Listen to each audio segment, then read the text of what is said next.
শিৱসাগৰত ট্ৰেন্সৰ উদ্যোগত আৰু প্ৰতিদিন টাইমৰ সহযোগত আমাৰ পূজা আমাৰ ট্ৰেন্স শীৰ্ষক প্ৰতিযোগিতা গীত নৃত্য বাদ্য আৰু অভিনয় প্ৰতিযোগিতাত অংশগ্ৰহণ অৰ্থ শতাধিক প্ৰতিযোগী শিৱসাগৰত ট্ৰেন্সৰ বাকৰিত অনুষ্ঠিত প্ৰতিযোগিতাত অভূতপূৰ্ব সঁহাৰি শিৱসাগৰীয়া ৰাইজ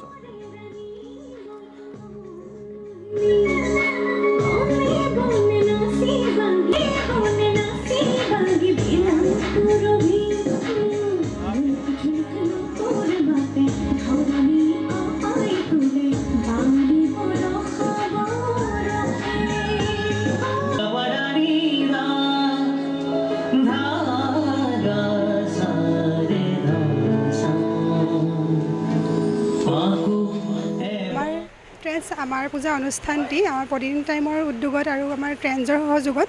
আমাৰ যিটো অনুষ্ঠান আমি আয়োজন কৰিছিলোঁ অনুষ্ঠানটিত আমাৰ প্ৰতিযোগীসকলৰ বিপুল সঁহাৰি পাইছোঁ আৰু এইবাৰৰ দৰে আগন্তুকো যাতে আমাৰ এনেকুৱা অনুষ্ঠান আমাৰ ট্ৰেন্সে আয়োজন কৰে সেইটোৱে আমি বিচাৰোঁ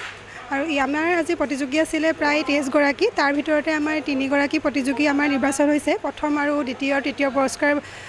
পাবৰ বাবে প্ৰতিদিন টাইমছৰ সহযোগত আজি যি অনুষ্ঠানৰ আয়োজন কৰা হ'ল ইয়াত আমি বিপুল সঁহাৰি পাইছোঁ ৰাইজৰ আৰু প্ৰতিযোগীসকলৰ পৰা আমাৰ এই অনুষ্ঠান আয়োজন কৰাৰ মূল উদ্দেশ্য হ'ল উঠি অহা প্ৰজন্মক অলপ নৃত্য গীতৰ প্ৰতি উৎসাহী কৰি তোলাৰ বাবে আৰু যি তেওঁলোকৰ প্ৰতিভা আছে এই বিকাশত সহায় কৰাৰ বাবে এখন মঞ্চ দিয়াটো তো সেইবাবে এই অনুষ্ঠানৰ আয়োজন কৰা হ'ল তো এইদৰে আমি ভৱিষ্যতৰ আয়োজন আমাৰ ট্ৰেন্সত এনেদৰে ভৱিষ্যতে প্ৰতিযোগিতা আয়োজন কৰি থাকিম বুলি আমি প্ৰতিশ্ৰুতিবদ্ধ